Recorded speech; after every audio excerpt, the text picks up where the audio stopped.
Hi friends, ఎలా ఉన్నారు మీరంతా? ఐ హోప్ మీ అందరూ బాగానే ఉండాలని కోరుకుంటున్నానండి. సో గైస్, ఈరోజు మనం ఫస్ట్ కోయిట్ విషయానికి వెళ్తే ట్రాఫిక్ వయలేషన్ సంబంధించిన ఫైన్లు ఏమైనా ఉంటే కనుక అవి మీరు ఎంఓఏ యాప్ ద్వారా కానీ, ఈ ఎంఓఏ సంబంధించిన వెబ్సైట్స్ ద్వారా కానీ, షాహెల్ సంబంధించిన యాప్ ద్వారా కానీ పే చేయాలి. లేదా థర్డ్ పార్టీ వెబ్సైట్స్ ద్వారా పే చేయకూడదని చెప్పి గవర్నమెంట్ వాళ్ళు క్లియర్ కట్గా తెలియజేశారండి. సో ఈ థర్డ్ పార్టీ యాప్స్ కొన్ని ఉంటాయి, సేమ్ గవర్నమెంట్ యాప్స్ లాగా ఉంటాయన్నమాట.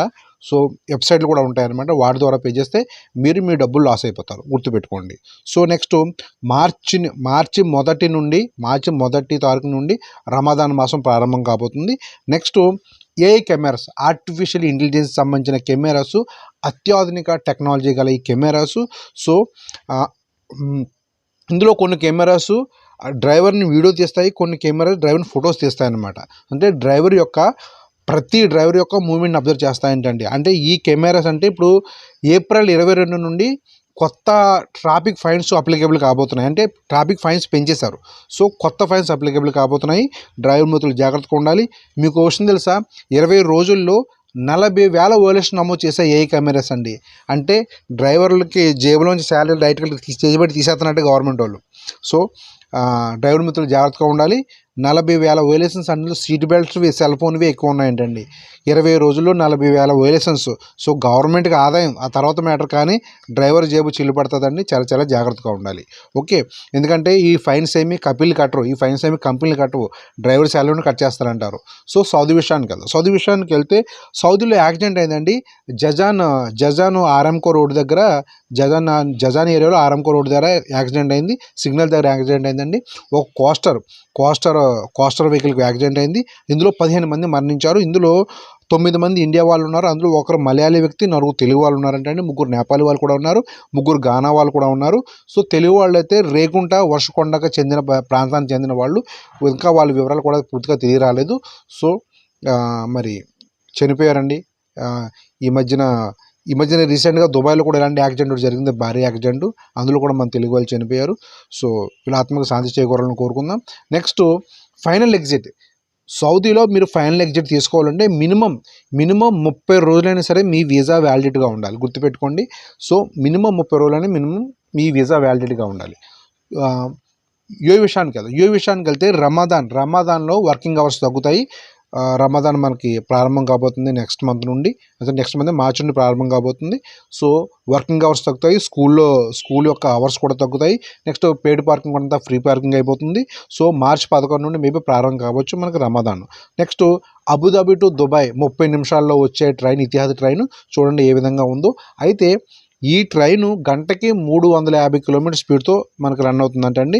నెక్స్ట్ యూనిఫైడ్ లైసెన్స్ అని చెప్పి మెడికల్ ప్రొఫెషనల్కి ఇవ్వబోతున్నారు మనకి యూఏలో. వీళ్ళు యూఏ అంతా ఎక్కడైనా కూడా వాళ్ళ యొక్క కార్యక్రమాలు నిర్వహించుకోవచ్చు, ఓన్లీ మెడికల్ ప్రొఫెషనల్స్ మాత్రమే. సో వామన్ విషయానికి వెళ్తే ఫిబ్రవరి 2, 3 తేదీల్లో వామన్లో కొన్ని ప్రాంతాల్లో అల్పపీడనం ఏర్పడుతుంది. ఈ అల్పపీడనం కారణంగా వర్షాలు కూడా పడవచ్చు. నెక్స్ట్ 2025లో వామన్లో వేజెస్ ప్రొటెక్షన్ లా, అంటే శాలరీకి సంబంధించిన వేజెస్ ప్రొడక్షన్ లా రాబోతుందండి త్వరలో. నెక్స్ట్ వామన్ అండ్ ఇండియా వారి మధ్య పరస్పర ఆర్థిక సహకారం సంబంధించి చర్చలు జరుగుతున్నాయండి. ఇటు వామన్ సంబంధించిన డెలిగేట్స్ కానీ, ఇండియా సంబంధించిన డెలిగేట్స్ కానీ పరస్పరం మీటింగ్లో చర్చించుకుంటున్నారు. అంటే ఒక దేశం ఆర్థికమైన హెల్ప్ కోసం అనమాట. నెక్స్ట్ వామానీ పాపులేషన్ 2024లో 2% పెరిగిందంట. ఇందులో వామానీసు 29,88,648 ఉండగా, ఎక్స్పర్ట్స్ అంటే అజ్నబీలు మీలాంటి నాలాంటి వాళ్ళు, బయట వాళ్ళు 22,84,334 మంది ఉన్నారంటండి.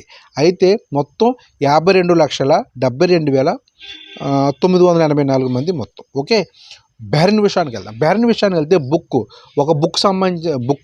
బుక్ యొక్క కవర్లో 3,000 బిడిలు విలువగల డ్రగ్స్ పెట్టి స్మగుల్ చేస్తున్న ఒక వ్యక్తికి 5 సంవత్సరాలు జైలు శిక్ష విధించారు. సో నెక్స్ట్ బెహ్రెన్లో ఒక బ్రేకింగ్ న్యూస్ చెప్పమంటారా? ఎంపీస్ ఉంటారు కదండి, బెహ్రెన్లో ఎంపీస్ పార్లమెంట్లో అధ్యక్షగా అంటుంటారు కదండి మన ఇండియాలో. అయితే ఈ ఎంపీస్ కొత్త పెంట చేశారండి. ఆ పెంట ఏంటంటే ఎక్స్పర్ట్స్ యొక్క రిమిటెన్స్ పైన, అంటే ఎక్స్పర్ట్స్ పంపించే డబ్బుల పైన 2% ట్యాక్స్ వేయాలని చెప్పి ప్రపోజల్ సబ్మిట్ చేశారు. గవర్నమెంట్కి ఎక్స్పర్ట్స్ పంపించే డబ్బుల పైన 2% ట్యాక్స్ వేయాలని చెప్పి ప్రపోజల్ సబ్మిట్ చేశారండి. దీనిపైన వేడి చర్చలు జరుగుతున్నాయి. సో మరి ఏం నిర్ణయం తీసుకుంటారో ఏమో. సో ఖత్తర్ విషయానికి వెళ్తే మినిస్ట్రీ ఆఫ్ పబ్లిక్ హెల్త్ వారు ఇండస్ట్రియల్ ఏరియాలో ఫుడ్ సప్లైస్ అవుట్లెట్స్ పైన చెకింగ్లు చేశారండి. సో వాళ్ళు హైజీనిక్గా మెయింటైన్ చేస్తున్నారో లేదో ఇటువంటి వివరాలు చెకింగ్ చేశారు. సో మెయింటైన్ చేయాలని ఫైన్లు కూడా వేస్తారు. తర్వాత 48,000కు పైగా సముద్ర మార్గంలో విజిటర్స్ ఖత్తర్కి వచ్చారంట. సో అహ్మద్ ఇంటర్నేషనల్ ఎయిర్పోర్ట్లో డిజిటల్ అండ్ యాక్సెప్ట్ చేస్తారు. QDI మొబైల్ యాప్ ద్వారా ఎక్స్పర్ట్స్ కానీ ఇటు సిటిజన్స్ కానీ ఆ యాప్ డౌన్లోడ్ చేసుకుని అందులో మీ యొక్క మొబైల్ డిజిటల్ ఐడిని కూడా షో చేసి మీకు చెక్అవుట్ చెకింగ్ చేసుకోవచ్చండి.